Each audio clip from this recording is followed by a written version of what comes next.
नमस्कार, आप सभी का स्वागत करता हूं अपने YouTube चैनल सुरेंद्र सिंह बोरा में। आइए फटाफट आप लोगों से बातचीत कर लेते हैं कि बीएड ब्रिज कोर्स को लेकर के आप लोगों के जो सवाल आ रहे हैं उन सवालों को लेकर के और आगे ब्रिज कोर्स को लेकर के क्या होने वाला है और ब्रिज कोर्स किस प्रशिक्षण की बात कर रहे हैं हम। और बहुत सारे साथियों का ये लग रहा है कि जो एनसीटी का गजट नोटिफिकेशन 2018 था जिसमें ब्रिज कोर्स यानी कि नियुक्ति के 2 साल के भीतर ब्रिज कोर्स करना अनिवार्य होगा ये लिखा था, तो लेकिन हम उस ब्रिज कोर्स की बात नहीं कर रहे हैं। आप लोगों को यही लगता है ना कि हम वही ब्रिज कोर्स के बारे में बात कर रहे हैं जो एनसीटी के गजट नोटिफिकेशन 2018 में बीएड शिक्षकों को प्राइमरी में नियुक्ति के 2 साल के भीतर एनसीटी से मान्यता प्राप्त 6 महीने का ब्रिज कोर्स करना होगा।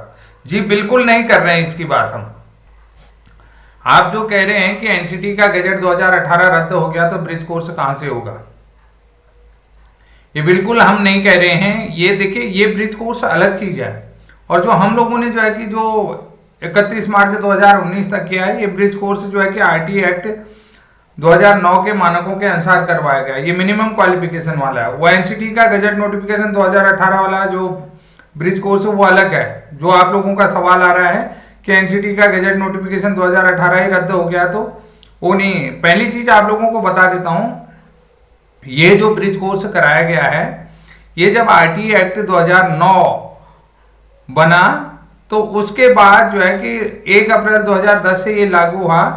तो सबसे पहले आरटी एक्ट की एक शर्त थी कि सभी विद्यार्थियों को क्वालिटी एजुकेशन मिले। सबसे पहली चीज है कि बच्चों को जो है कि जो भी स्टूडेंट्स हों उनको जो है कि कक्षा 1 से 8 तक और जो भी विद्यार्थी पढ़ रहे हैं तो उन्हें क्वालिटी एजुकेशन गुणवत्तापूर्वक शिक्षा मिले। तो उसके लिए शिक्षकों को प्रशिक्षित होना बहुत जरूरी था। तो बहुत सी जगह पर ऐसी दिक्कतें आती हैं कि हमारे पास प्रशिक्षितों की संख्या कम थी, यानी कि प्रशिक्षण इंस्टीट्यूट कम थे। तो ऐसे में हमें जो है कि अप्रशिक्षित शिक्षकों को भी लेना, जैसे आपने देखा होगा कि पंचायती राज एक्ट के तहत जो है कि शिक्षा मित्रों की योजना चली। पंचायती राज एक्ट पहले राजस्थान से शुरू हुआ, आप लोगों ने देखा। ईजीएस आचार्य चले, एजुकेशन गारंटी स्कीम के तहत शिक्षा आचार्यों को रखा गया, उनकी भी प्रोसेस हुई। बहुत सारी जगहों पर जो है कि हमने जो है कि शिक्षक बंधु रखे, ठीक है। तो ऐसे बहुत सारे जो है कि संविदा में कई जगह शिक्षक रखे, एनजीओ के माध्यम से रखे।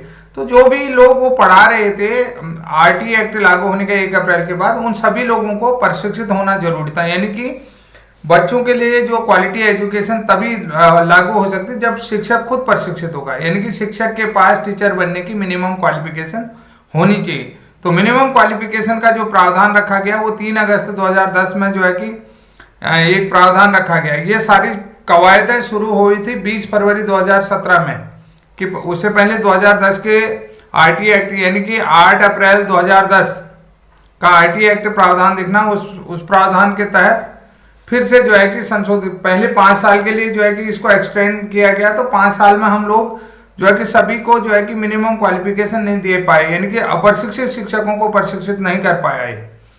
तो 8 अप्रैल 2010 का जो आरटी एक्ट का प्रावधान था, तो 8 अप्रैल 2000 वो जो आप लोगों को बता रहा हूं, सॉरी 9 अप्रैल 2010 का जो प्रावधान था, तो उस प्रावधान में फिर से संशोधन किया है, ठीक है। उसमें संशोधन करने के बाद जो है कि 3 अगस्त 2010 को क्वालिफिकेशन लेट डाउन की।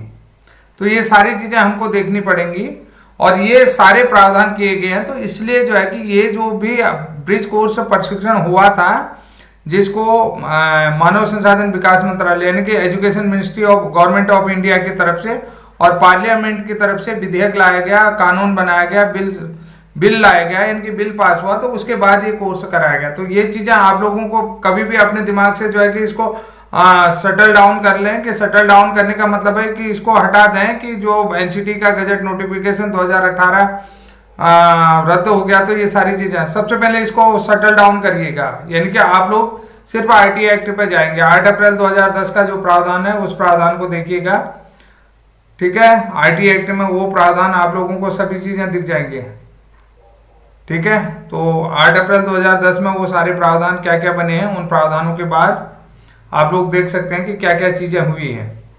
उसके बाद 3 अगस्त में आप लोगों ने 2017 में जो है कि आईटी एक्ट संशोधन, जो है कि आईटी एक्ट अमेंडमेंट आया, तो उसमें संशोधन में क्या चीज़ें हुई ये सारी चीज़ें देखनी है, बाकी कुछ नहीं देखना है आप लोगों को, ये यानी कि मिनिमम क्वालिफिकेशन।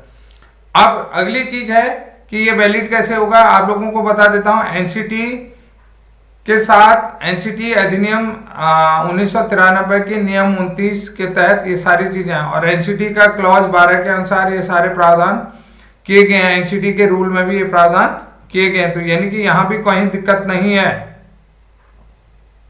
ये भी आप लोगों को बता देता हूं। यहाँ पे एनसीटी के जो है कि अधिनियम में भी ब्रिज कोर्स को लेकर के किसी भी प्रकार का कोई दिक्कत नहीं दिख रही है मुझे, ये आप लोगों को बता देता हूँ। एनसीटी एक्ट को आप लोग बड़े, एनसीटी रेगुलेशन को बड़े ध्यान से रखना। एनसीटी का जो क्लॉज 12 है, नियम 12 है, ये सारी चीजें आप एनसीटी का नियम 100 जो एनसीटी का नियम 29 है उसको भी आप लोग देख सकते हैं। एनसीटी अधिनियम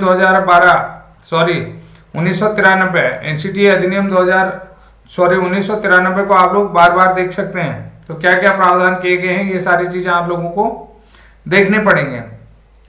तो ये पूरी चीजें तो आपको ब्रिज कोर्स को लेकर के मैंने बता दिया है, और सारी चीजें बिल्कुल रियल है और जेन्युइन है, आईटी एक्ट के प्रावधानों के तहत है। तो इसलिए जो है कि एनसीटी के गजट नोटिफिकेशन 2018 का रद्द होने से हमें कोई प्रभाव नहीं पड़ेगा। अब रही बात कि आगे क्या हो सकता है, आगे देखिए जल्दी ही हमारे ग्रुप की मीटिंग हो जाएगी आपको एडवोकेट के साथ, आप लोगों को सारे अपडेट जो है कि 1-2 दिन के अंदर बता दिया जाएगा। हमारी टीमें एक्टिव हो चुके हैं, हमारे सारे जितने भी राज्यों की टीमें सारी एक्टिव हो चुके हैं, ये चीजें हैं। अब देखिए कहीं कहीं पर अपोजिशन को लेकर के भी आप लोगों ने बात कर रहे थे कि कई एक आध जो है कि डीएलएड वाले जो है कि हमारे अगेंस्ट गए थे यहीं पर बाजपुर राजपुर से, जो अदर स्टेट से डीएलएड थे, यानी कि स्टेट के जो उत्तराखंड राज्य के थे वो नहीं, बाजपुर के एक आध लोगों ने जो है कि हमारे अगेंस्ट जाने की कोशिश करी। तो लेकिन हम लोगों ने ये चीज कहा था कि उनके हमने लिस्ट बना दी है, उन लोगों की लिस्ट बना दी है कि वो हमारे साथ केस में एंगेज हैं। जो नई भर्ती आ रही है तो वहां पर जो है कि नई भर्ती में सबसे पहली चीज है कि उनके आवेदनों को रिजेक्ट करवाने की कोशिश करेंगे हम। ये परफेक्ट रहेगा कि हमारी पहली कोशिश रहेगी कि अगर जो है कि वो डीएलएड वाले हमारे साथ इन्वॉल्व होते हैं तो उन लोगों का लिस्ट और उनके जो है कि आवेदन निरस्त करने की पूरा प्रयास किया जाएगा। ये सारी चीजें हमारे निदेशालय से सभी डाइटों को दिया जाएगा, ये लोग हैं जो हमारे अगेंस्ट कोर्ट में हैं और इनके आवेदन निरस्त किए जाएं, क्योंकि ये जो है कि अभी हमारे साथ कोर्ट में इनकी सारी चीजें कोर्ट में विचाराधीन है। ये भी प्रयास रहेगा। मैंने आप लोगों से बहुत बार कहा था कि देखिए बहुत सारी चीजें हो रही थी, मैंने कहा कि ना हम लंबा खींच देंगे कि अगर जो है कि कानूनी प्रक्रिया में है तो हमने कहा कि हम उस चीज को लंबा खींच देंगे। जिस चीज को आप लोग सोच रहे हो कि कल ही सुनवाई हो रही है तो हम उसको लंबा खींचेंगे, ताकि हम जो है कि अगर देखिए हम रियल जा रहे हैं। हमने पहले भी आप लोगों को समझाया था कि आप लोगों को जब किसी प्रकार की कोई दिक्कत नहीं है, कोई टेंशन नहीं है, क्योंकि हम अभी वैलिड ही नहीं है। मैंने आप लोगों को 10 बार कह दिया कि अभी ब्रिज कोर्स वैलिड नहीं है। आप लोग वैलिड हैं तो ब्रिज कोर्स के अगेंस्ट जाने की क्या जरूरत है, आप लोगों को जाने की जरूरत ही नहीं है, क्योंकि आप लोग खाली प्रावधान की भैया हम तो ना इधर के हैं ना उधर के, हम तो अभी जीरो में खड़े हैं, ना हमें बेनिफिट है ना कोई लॉस है, समझ रहे हैं। आप लोग अपना लॉस करें, हम कोई भर्ती थोड़ी रोक रहे थे। बहुत सारे जो है कि डीएलएड वालों ने पूछा था जो अब नियुक्त हो चुके हैं, बोला हमने कहा कि हम भर्ती नहीं रोकेंगे, और आप लोगों ने देखा होगा 2025 की भर्ती हमने कहीं नहीं रोकी, किसी भी प्रकार की कोई मुसीबत नहीं, जिनकी ज्वाइनिंग होनी थी हो गई। तो अब खामोका जो है कि भैया हम जीरो में हैं, जीरो में खड़े हैं, ना बेनिफिट में ना लॉस में, तो जीरो में खड़े ना इधर के ना उधर के।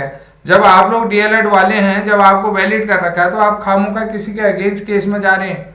फिर मैंने आप लोगों को कहा कि ब्रिज कोर्स वाले गिने चुने रह गए, बहुत सारे लोग, यानी कि मैं भी ओवर एज हो चुका हूं, आप लोगों को पता है कि आप लोगों को 10वीं बार कह चुका हूं कि मैंने कहा गिने चुने लोग हैं, 5-10 लोग ही नौकरी में लग पाएंगे, आधे से ज्यादा लोग जो है कि ओवर एज हो चुके हैं।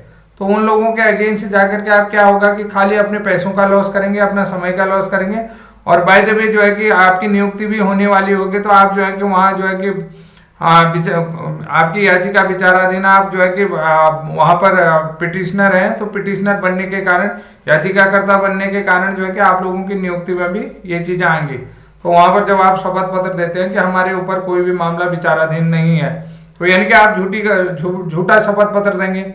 आप जो अदालत द्वारा ये करते हैं, नीचे शपथ पत्र होता है ना फॉर्म के नीचे, तो वो शपथ पत्र भी आप लोग झूठा भरेंगे। ये सारी चीजें, बहुत सारी चीजें हो जाएंगी आपके लिए। तो इसलिए जो है कि मैं घोषणा करता हूँ ये किसी भी प्रकार के जो चीजें मेरी, मैं अपने जो है कि सत्य दे रहा हूँ, अगर झूठी पाई जाए तो उसके लिए मेरा अभ्यर्थन निरस्त किया जाता है। ये लिखा रहता नहीं कि नहीं फार्म के नीचे। तो ये चीजें हैं कि इसमें आप लोग जो है कि जो भी आपका शपथ पत्र है वो झूठा भरा जाएगा, उसमें झूठा सिग्नेचर करेंगे, क्योंकि आप ऑलरेडी कोर्ट में याचिका करता है। तो इसलिए जो है कि आप लोगों को मैं कई बार समझा रहा हूँ कि ऐसा कुकृत्य न करें जिससे कि आपके लिए मुसीबत हो जाए, कि जो आसानी से आपको नौकरी मिली वो नौकरी भी आपके आसानी से न मिल करके वो आपके लिए टिपिकल बन गई, वो नौकरी भी आपको नहीं मिल पाई। तो इसलिए कई बार मैं आप लोगों से कह रहा हूँ कि ये जो अभी आवेदन आने से पहले जितने भी आपके लोगों के केस है वो सारे केस वापस ले लें, उन केसों को विड्रॉ कर ले। अगर विड्रॉ नहीं करते हैं तो आप लोगों के लिए दिक्कत हो जाएगी, क्योंकि जहां जहां आप लोगों की लिस्ट है हमारे पास लिस्ट वाइज है। क्योंकि आपका जो शपथ पत्र जो फार्म में जो कि मैं घोषणा करता हूँ, स्वयं की घोषणा होती नहीं, स्व घोषणा पत्र, तो वो स्वयं घोषणा के पत्र के आधार पर आप लोग जो है कि वहां पर क्या दोषी पाए जाते हैं, क्योंकि आप तथ्यों को छिपा रहे हैं कि मैं किसी भी तथ्य को छिपा नहीं रहा हूं, ये प्रकट नहीं, इस तरीके से वो चीजें लिखेंगे, उन तथ्यों को छिपाएंगे तो कहीं न कहीं आप लोगों पर ये मामले बन सकते हैं। इसलिए मैं आप लोगों से फिर से निवेदन कर रहा हूं, देखिए बहुत अच्छी तरीके से, देखिए इस तरीके से बेहतर ढंग से आप लोगों को कोई नहीं समझाएगा। मैं एक सीनियर की भांति आप लोगों को समझा रहा हूँ, एक गार्जियन की तरह आप लोगों को समझा रहा हूँ कि ये गलत कदम चीजें नहीं होता है, क्योंकि इजिली आप लोग एलिजिबल हैं और आप लोग जो है कि कभी भी भर्ती प्रोसेस में आ सकते हैं। हम लोग अभी एलिजिबल नहीं है, हम एलिजिबिलिटी के लिए लड़ रहे हैं, एलिजिबिलिटी के लिए हम जीरो में खड़े, ना बेनिफिट में है ना लॉस में है। तो इसलिए जो है कि हमारे अगेंस्ट जाकर के आपको कोई फायदा नहीं होने वाला है, और जितना भी होगा नुकसान ही नुकसान होगा, ये आप लोगों को पहले समझ लीजिएगा। बाकी आज के लिए धन्यवाद, कल आपसे मिलते हैं नई वीडियो के साथ, नए वीडियो के साथ, नए अपडेट के साथ। तब तक के लिए जय हिंद, जय उत्तराखंड।